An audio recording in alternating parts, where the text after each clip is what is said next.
জামাইদের খাওয়াতে হলে অবশ্যই এভাবে কাচের বাটিতে সার্ভ করবে, তাহলে দেখতে খুব ভালো লাগবে। আমাদের আজকে আমি আমের ক্ষীর করে দেখাবো। তার জন্য দেখো হাফ কাপ গোবিন্দভোগ চাল নিয়েছি।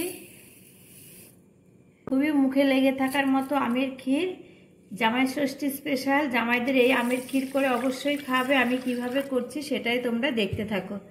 এই চালটাকে আমি ধুয়ে এই 15 মিনিট মতো ভিজিয়ে রাখবো। খুব তাড়াতাড়ি, হাতে যদি 10 মিনিট সময় থাকে তবে এই ক্ষীরটা করতে কোনো অসুবিধাই হবে না।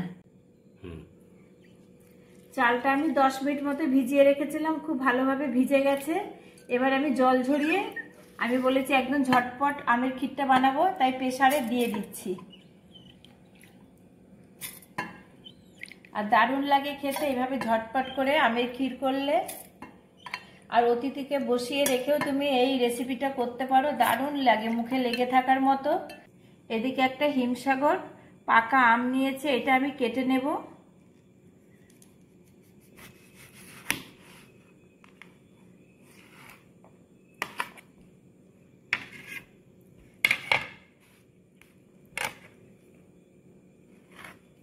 আমের ক্ষীরের জন্য অবশ্যই মিষ্টি দেখে আম দিয়ে করবে, তাহলে কিন্তু ক্ষীরটা খুবই ভালো হবে।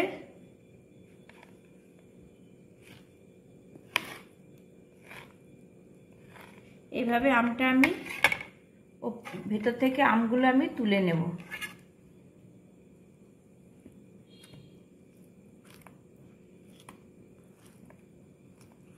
গোটা বড় আম কেটে নিয়েছি।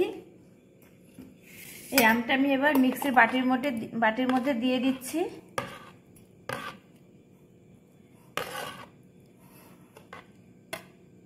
পেস্ট করে নেব। পেস্ট করে নিয়েছি, এবার আমি একটা ছাঁকনির ওপর ঢেলে নিচ্ছি।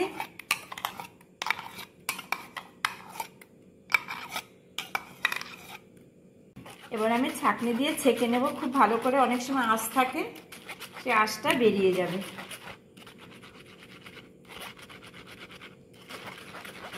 ক্ষীরটা যখন যদি খেতে আমরা খাই, তখন যদি আঁশ মুখে লাগে একদমই ভালো লাগবে না। তাই অবশ্যই আমটা সেঁকে নিয়ে করলে এইভাবে ছাঁকনি দিয়ে, কিংবা তোমরা যে কোনো কাপড় দিয়ে ছেঁকে নিতে পারো, তাহলে খুব ভালো হয়। দেখো খুব ভালো করে আমটাকে আমি ছাঁকনি দিয়ে ছেঁকে নিয়েছি। একটা কড়াই বসিয়েছি, আমটা আমি একটুখানি জাল দিয়ে নেব। খুবই মিষ্টি আম, আমি এখন চিনি দেব না। যখন আমি ক্ষীরটা করব চাল দিয়ে, তখন আমি চিনি ব্যবহার করব। আমটা আমি একটুখানি জাল দিয়ে নিচ্ছি। আমার খুব ভালো করে জাল দেওয়া হয়ে গেছে, এবার আমি নামিয়ে নেব। এর থেকে আর বেশি শুকাবো না।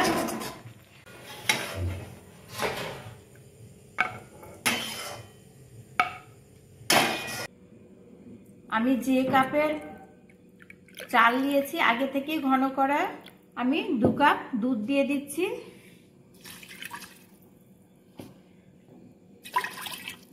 এবার আমি 2টো সিটি দিয়ে নেব, বেশি না, 2টো সিটি দিলেই হয়ে যাবে।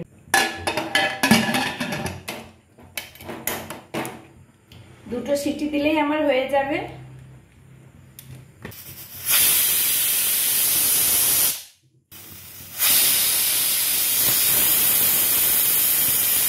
আর 2টো সিটি হয়ে গেছে, আমি গ্যাসটা অফ করে দিচ্ছি।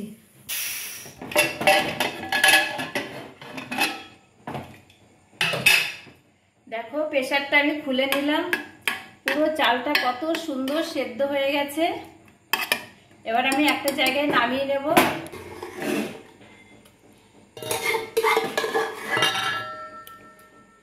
আমি দুধ কম দিয়ে সেদ্ধ করেছিলাম চালটা, আমি আরেকটু জাল দেওয়া দুধ দেব ঘন করে, আগে থেকে জাল দেওয়া দুধ আর একটু দিয়ে দেব।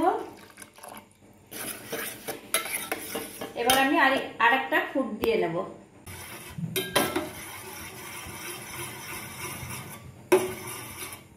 আর কিছুক্ষণ ফুটিয়ে নেব।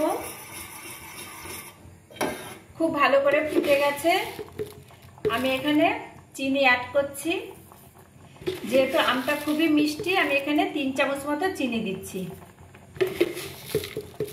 মিষ্টিটা তোমাদের পছন্দ মতো তোমরা কম বেশি করে দিতে পারো।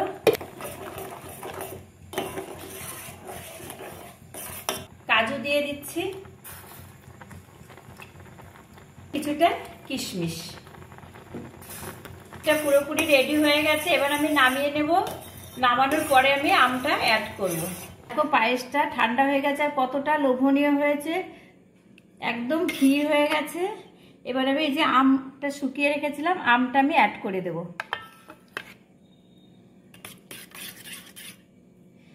একদম মুখে লেগে থাকার মতো একটা আমের ক্ষীর রেসিপি। তোমরা কিন্তু অবশ্যই ঝটপট করে এই ক্ষীরটা বানিয়ে সবাইকে খাওয়াতে পারো, খুব খুশি হবে। এখন আমের মরশুম, এই আমের সিজনে এই রেসিপিটা যদি না করো তাহলে একদম মিস করবে তোমরা। পুরোপুরি আমার আমের ক্ষীর রেডি। আমি এবার একটা বাটিতে তুলে নেব। জামাইদের খাওয়াতে হলে অবশ্যই এভাবে কাচের বাটিতে সার্ভ করবে, তাহলে দেখতে খুব ভালো লাগবে।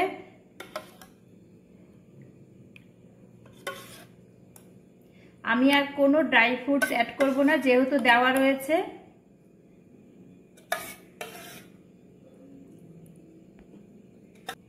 বন্ধুরা, জামাই ষষ্ঠী স্পেশাল আমের ক্ষীর রেসিপি তোমাদের কেমন লাগলো অবশ্যই জানিও। আর খেতে তো দারুণ লাগে। আর জামাইরা এই রকম এক বাটি আমের ক্ষীর পেলে শাশুড়ির হাতের মহা খুশি হবে। দেখো কতটা লোভনীয় হয়েছে। তোমরা কিন্তু অবশ্যই এভাবে বানাবে, বানিয়ে বাড়িতে জামাইদের আপ্যায়ন করবে। আর আমার এই রেসিপিটা যদি তোমাদের একটুকু ভালো লেগে থাকে তবে অবশ্যই আমার চ্যানেলটি সাবস্ক্রাইব করে দিও। যেহেতু অনেক ড্রাই ফ্রুটস দেওয়া আছে, আমি আর ওপর থেকে কোনো ড্রাই ফ্রুটস দেইনি। তোমরা কিন্তু দিতে পারো, আমি আর দেবো না, কারণ আমের কালারটা আমি বজায় রেখেছি। ড্রাই ফ্রুটস দিলে কিন্তু ঢেকে যাবে।